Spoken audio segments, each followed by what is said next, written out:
JEE Mains 24 January 2026 morning shift question based on vectors.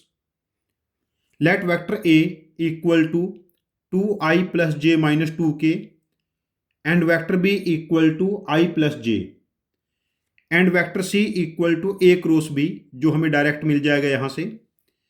Let D be a vector such that magnitude of D minus A equal to root 11 and magnitude of cross product of C and D equal to 3 and angle between vector C and D is pi by 4.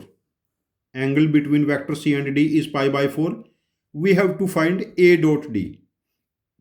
सबसे पहले हम calculate कर लेते हैं vector C जो A और B का dot product है. 2 1 माइनस 2 1 1 0. I के साथ हमारे पास बनेगा +2 माइनस J के साथ हमारे पास बनेगा 2 और प्लस K के साथ हमारे पास बनेगा 1. तो vector C becomes 2i minus 2j plus K. और यहां से हम C का यदि मैग्नीट्यूड देखेंगे तो इट बिकम्स 3. 4 + 4 8 + 1 9. 9 का square root becomes 3. Now D be a vector such that D minus A का मॉडुलस रूट 11 हो गया. जब हम इसका स्क्वायर करेंगे तो हम ऐसा लिख सकते हैं D minus A dot D minus A becomes 11. तो ये वैल्यू बनेगी D के मोड का स्क्वायर A के मोड का square 2 time D dot A equal to 11.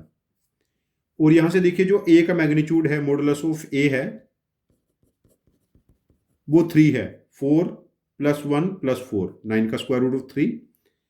तो हमें यहां से मिल गया D के मैग्नीट्यूड का square plus 9 minus 2 time A dot D, ये 11 है. हमें A dot D find out करना है बेसिकली. और angle between the vector C and D हमें पाई बाई 4 गिवन है. तो यहां पर यदि मुझे D का मैग्नीट्यूड मिल जाए तो हमारा काम चल जाएगा. बट हमें गिवन है C क्रॉस D का मैग्नीट्यूड 3 गिवन है. Magnitude of C cross D हमें गिवन है 3 और angle between C and D pi by 4 given है. तो C क्रॉस D को हम लिखेंगे वेक्टर C का मैग्नीट्यूड, वेक्टर D का magnitude, sine of angle between the vectors, और ये 3 गिवन है. और C का मैग्नीट्यूड हमारे पास 3 आया था.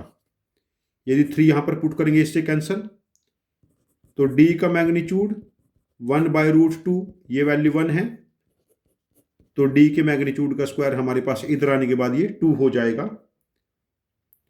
और यदि D के मैग्नीट्यूड का स्क्वायर यहां पर 2 पुट करेंगे तो it becomes 2 + 9 minus 2 time A dot D equal to 11. 11 इससे कैंसल, तो A डॉट D की वैल्यू हमारे पास 0 हो गई.